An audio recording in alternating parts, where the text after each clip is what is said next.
শ্রাবণ মাসের দ্বিতীয় সোমবার বাবার মাথায় জল ঢালার জন্য নিমাই তীর্থ ঘাটের ভিড়টা খালি একবার দেখো।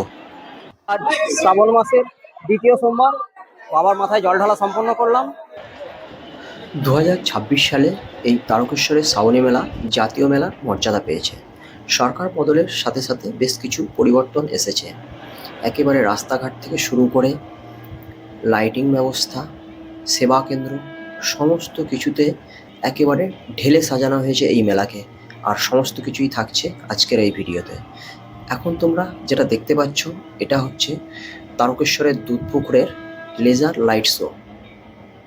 তবে তোমরা যখন জল ঢালতে আসবে এই লেজার লাইট শো তোমরা দেখতে পাবে না, কারণ শনি রবি সোম এই 3 দিন লেজার লাইট শো বন্ধ থাকে প্রচণ্ড ভিড়কে সামাল দেওয়ার জন্য।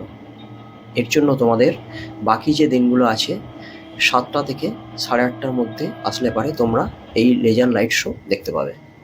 জীবনের স্পন্দনে ভরে উঠল।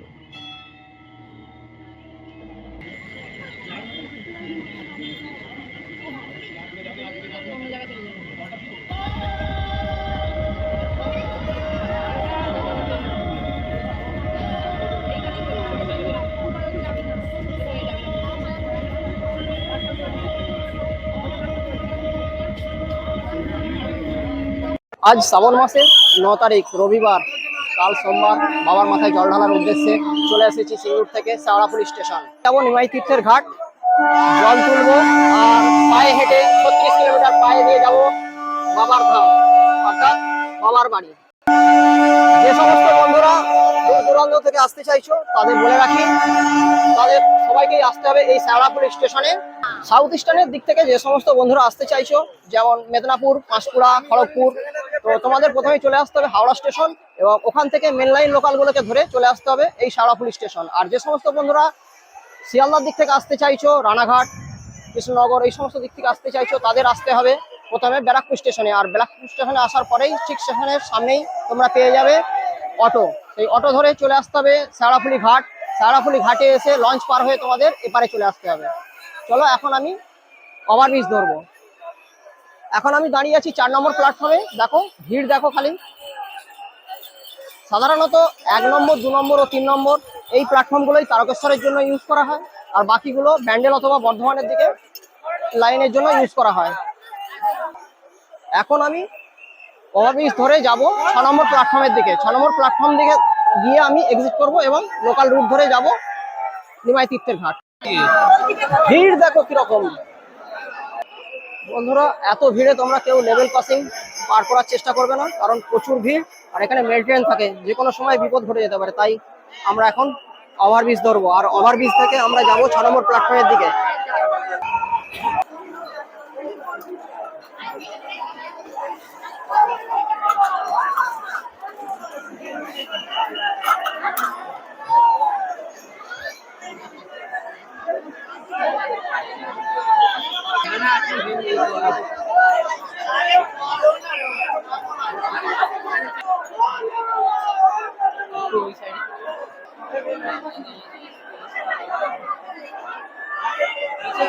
প্ল্যাটফর্ম দিয়ে আমরা চলে আসার পরে এই সাইডের রাস্তা দিয়ে আমরা এখন চলে এসেছি, দেখো শেওড়াফুলি নিস্তারিণী মায়ের মন্দিরে।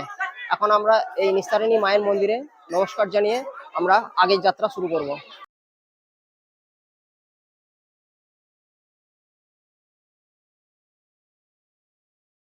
গঙ্গার ধার বরাবর এই রাস্তাটা যত আমরা সামনের দিকে এগিয়ে যাব, দুপাশে দেখতে পাবো শুধুমাত্র এই সমস্ত বাঁক সাজানোর দোকান। দেখো বিভিন্ন ধরনের ঘট, বাঁক, প্রচুর দোকান তোমরা পেয়ে যাবে এখান থেকে।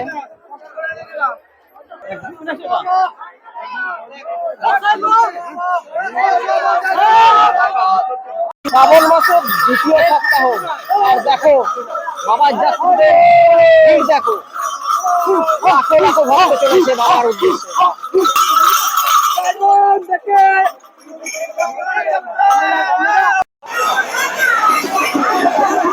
দেখো যারা ব্যারাকপুরের দিক থেকে আসছো, এই হলো ফেরিঘাট। তোমরা পার হয়ে এই ফেরিঘাট থেকে পার হয়ে এই দিকেই চলে আসতে হবে। এই রাস্তা থেকেই কিন্তু আমরা যাব নিমাই তীর্থের ঘাট।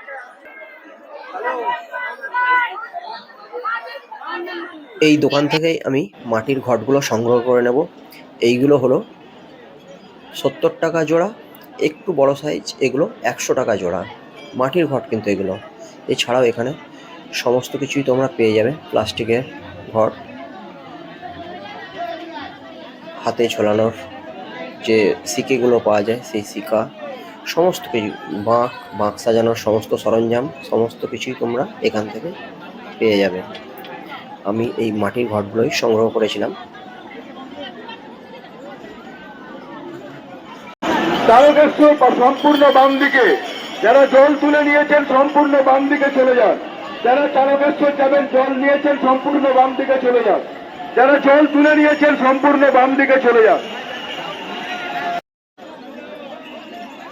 অবশেষে আমরা পৌঁছে গিয়েছি নিমাই তীর্থ ঘাট। এই নিমাই তীর্থ ঘাটে আগেও কিন্তু 3-4টে ঘাট রয়েছে, অথচ আমরা সেগুলোকে পার করে এই নিমাই তীর্থের ঘাটেই কেন বারবার আসি। আমি এর আগের বছরও যখন গিয়েছিলাম তখন এই নিমাই তীর্থ ঘাট থেকে জল তুলেছিলাম, কারণ এই ঘাটের মাহাত্ম্যই আলাদা। শ্রী চৈতন্য মহাপ্রভু যখন তারকেশ্বর গিয়েছিলেন তখন এই ঘাট থেকেই জল তুলে তারকেশ্বর গিয়েছিলেন। এছাড়াও মা শারদা যখন কামারপুকুর থেকে দক্ষিণেশ্বর আসতেন এই ঘাট থেকেই কিন্তু পারাপার করতেন। বহু প্রাচীন এই ঘাট, প্রায় 500 বছরের পুরানো এই ঘাট। মঙ্গলকাব্যেও এই ঘাটের উল্লেখ পাওয়া যায়। আর শ্রীচৈতন্য মহাপ্রভু যেহেতু এই ঘাটেই স্নান করে তারকেশ্বর যাত্রা করেছিল, তো সেই কারণেই নিমাইয়ের নামকরণ থেকেই এই ঘাটের নামকরণ হয় নিমাই তীর্থ ঘাট। এই ঘাটের এই সুন্দর মন্দিরটাও তোমরা দেখতে পাচ্ছ, গৌড়ীয় মঠ। শ্রাবণ মাসের দ্বিতীয় সোমবার বাবার মাথায় জল ঢালার জন্য ভক্তদের ভিড় দেখো, লাখো লাখো ভক্তের ভিড়। তাও এই ভিড়টা কিন্তু প্রশাসন কন্ট্রোল করে এই অবস্থায় রেখেছে, না হলে পারে কিন্তু আরও খারাপ অবস্থা হতো। আমরা শেওড়াফুলি স্টেশন এসে পৌঁছেছিলাম 3টার সময়, আর এই 15 মিনিটের রাস্তা নিমাই তীর্থ ঘাট আসতে আমাদের সময় লেগে গেল প্রায় 3.25 ঘন্টা। 6:45 সময় আমরা এসে পৌঁছালাম। তো এখন আমরা চান করে রেডি হয়ে গিয়েছি, তারকেশ্বরের উদ্দেশ্যে রওনা দিলাম। আমাদের সময় লেগে গেল আরও 1 ঘন্টা। 6:45টার সময় আমরা রওনা দিলাম তারকেশ্বরের উদ্দেশ্যে।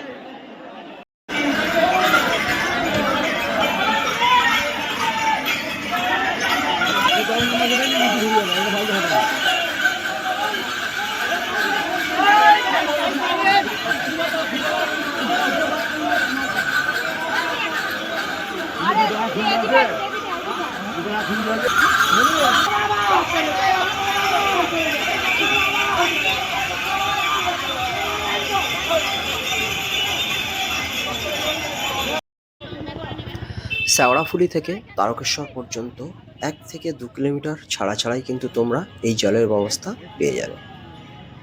এই জায়গাটা একটু দেখে রাখো বন্ধুরা, এটা চৌমাথা। এখানে 4টে রাস্তা চারদিকে ভাগ হয়ে যাচ্ছে, অর্থাৎ এই লোকেশনটা দেখে রাখো। এই ডান দিকে কিন্তু তোমাদের সোজা রাস্তাটা ধরতে হবে। লোকেশনটা দেখে রাখো ভালো করে, কারণ এখন তো শ্রাবণ মাস।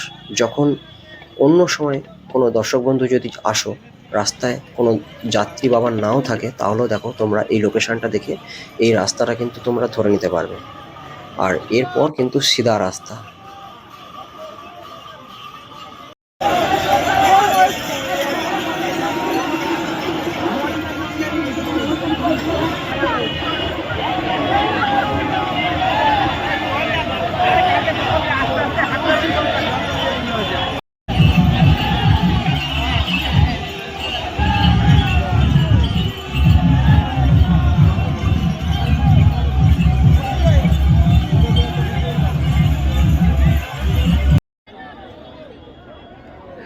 এখন আমরা দাঁড়িয়ে গিয়েছি, দিল্লি রোডটা আমাদের এখানে ক্রস করতে হবে।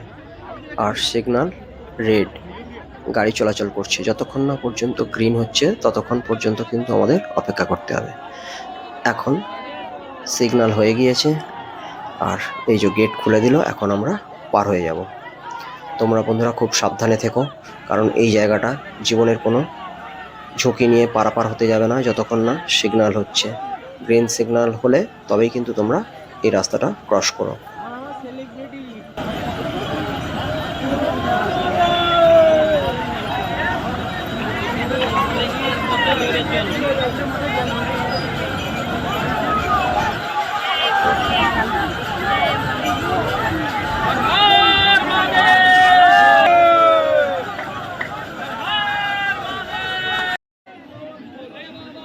এবং মহিলা আলাদা আলাদা করে এই টয়লেটগুলো কিন্তু প্রতি 2 কিলোমিটার অন্তর তারকেশ্বর পর্যন্ত তোমরা পেয়ে যাবে।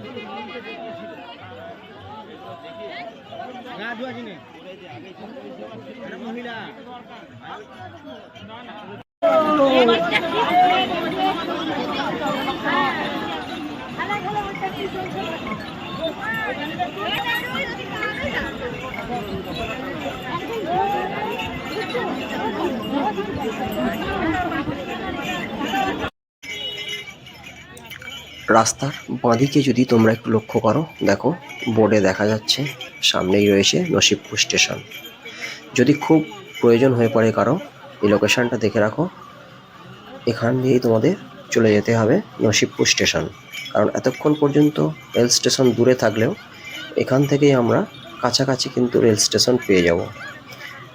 আমি কাউকে যেতে বলছি না, যদি খুব প্রয়োজন না হয়ে পড়ে, সবাই তো হেঁটেই যাব বলে আমরা শুরু করেছি। খুব যদি প্রয়োজন হয়ে পড়ে তো তোমরা এখান থেকে স্টেশনের দিকে চলে যেতে পারো।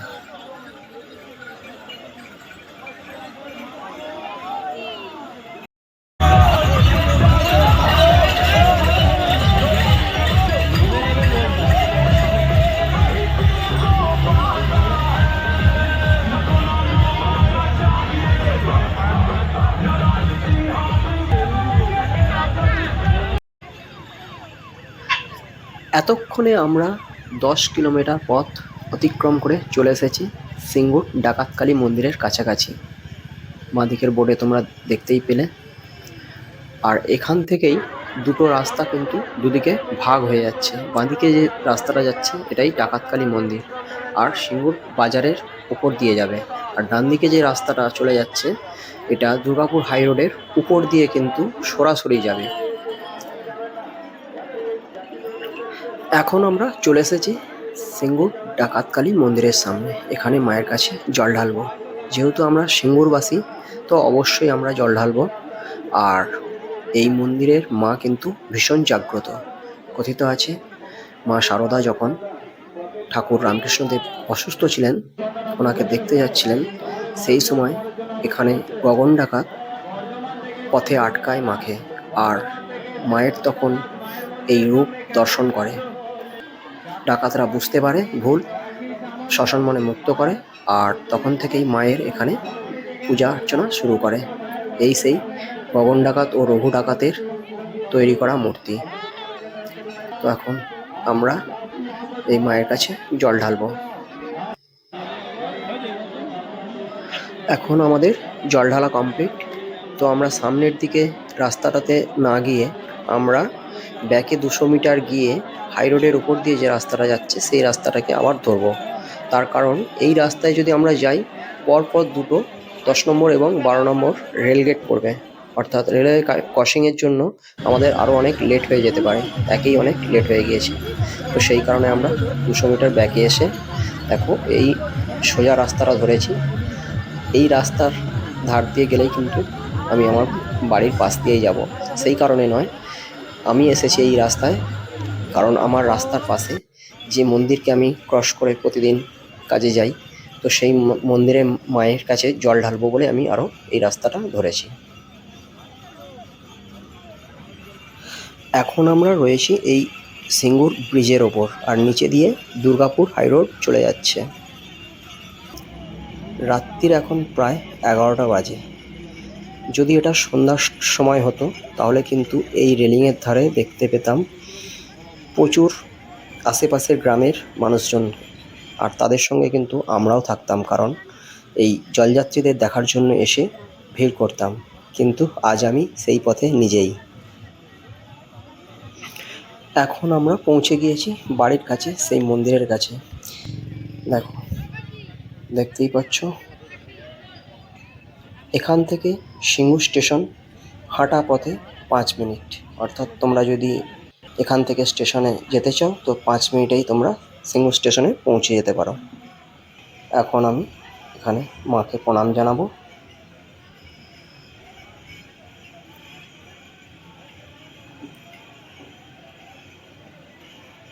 এরপর আমি সামনের দিকে এগিয়ে যাব।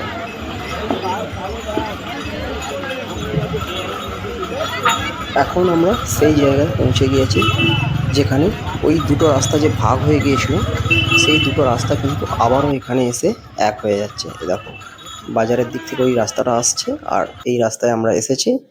এখন দুটো রাস্তাই কিন্তু এক হয়ে গেল।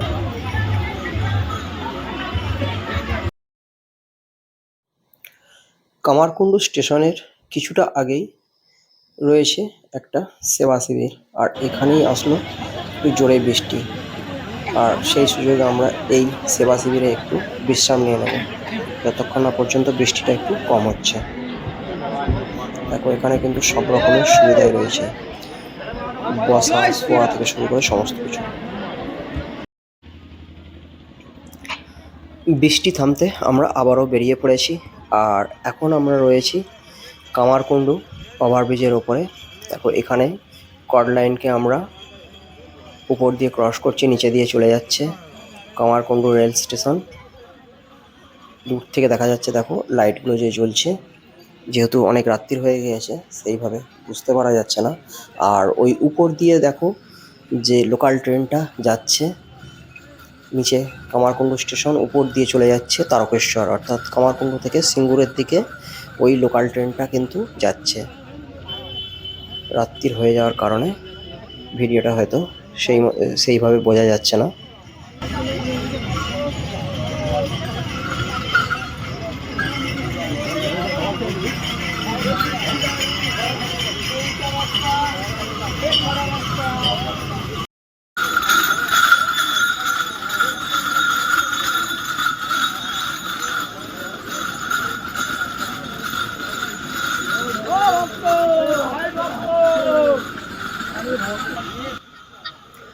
রাত্রির এখন 12টা পার, আর বাবার ভক্তরা দেখো বাচ্চা শিশুকে একদিকে বাঁকে আর অপরদিকে গঙ্গার জল নিয়ে চলেছে বাবার ধাম।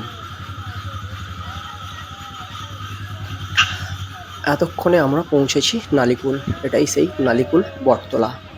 আর যদি কোনো দর্শক বন্ধু জল ঢালতে আসো আর সামনের দিকে আগাতে না পারো, রেল স্টেশন খুঁজছো, তো দেখো এই সামনের এই রাস্তাটা ধরেই তোমরা যদি চলে যাও মাত্র 2 মিনিটেই পৌঁছে যাবে নালিকুল স্টেশন। এখন আমরা সামনের দিকে এগিয়ে যাব।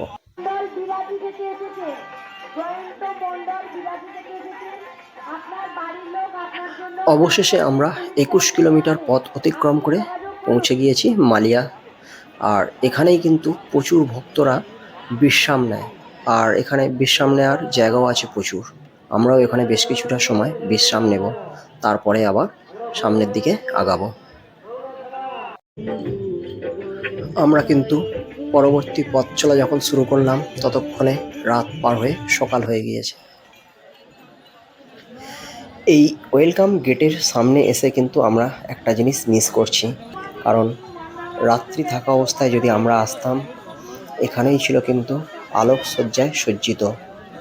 সেই আলোকসজ্জায় সজ্জিত দৃশ্য আমরা কিন্তু দেখতে পেলাম না, কারণ এখান থেকে আর মাত্র 5.5 কিলোমিটার পথ, এবং বাকি এই 5.5 কিলোমিটার পুরো পথটাই কিন্তু প্রচুর প্রচুর লাইট দিয়ে সাজানো হয়েছে। সেই সমস্ত লাইটের যে দৃশ্য আমরা কিন্তু মিস করে গেলাম। এখন আমরা চলে এসেছি তারকেশ্বর মন্দিরের খুব কাছাকাছি, আর এখানেই রয়েছে বিশাল সেবা কেন্দ্র। এখানে অন্তত পক্ষে কয়েক লক্ষ মানুষ সমস্ত রকমের সুবিধা কিন্তু নিতে পারো। সমস্ত ধরনের সুবিধা তোমরা এই সেবা কেন্দ্রে পেয়ে যাবে। বাস স্ট্যান্ডে চলে যাচ্ছে, তাই আপনাকে বাস স্ট্যান্ডে চলে যেতে যাওয়ার জন্য বলছি।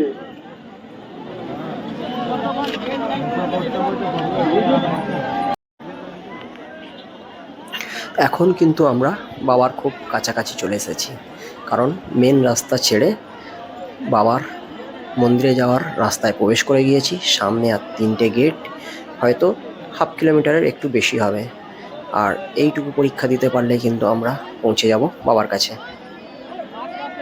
আজ শ্রাবণ মাসের দ্বিতীয় সোমবার বাবার মাথায় জল ঢালা সম্পন্ন করলাম। খুব ভালোভাবে, খুব সুন্দরভাবে জল ঢালতে পেরেছি, ভীষণ ভালো লাগলো। তবে বেশ কিছু হ্যারেস হতে হয়েছে, কারণ আমরা কালকের থেকে আর আজকে এই সময় এসে আমরা জলটা ঢালতে পেরেছি। সময় আপডেট 3:10, আর আমরা বাড়ি থেকে বেরিয়েছিলাম 2:30টার সময়। তো বুঝতেই পারছো পুরো একটা দিন লেগে গেল। কি বিশাল ভিড় ছিল, আমি সমস্তই তুলে ধরেছি ভিডিওর মধ্যে। এতক্ষণ পর্যন্ত ভিডিওটি যারা দেখছো তাদেরকে জানাই অসংখ্য ধন্যবাদ। প্রথমবারের জন্য যারা বাবার কাছে জল ঢালতে আসবে ভাবছো, তারা যদি ভিডিওটি দেখে একটু উপকৃত হও, অবশ্যই একটা লাইক ও শেয়ার করো, আর চ্যানেলটিকে সাবস্ক্রাইব করে দিও, পাশে থাকা বেল আইকনটি দাবিয়ে দিও। আর তোমরা যারা এই তারকেশ্বরের লেজার লাইট শো দেখতে চাইছো, তাদের জন্য কিন্তু আমরা এই ভিডিওর লিঙ্কটি দিয়ে দিলাম।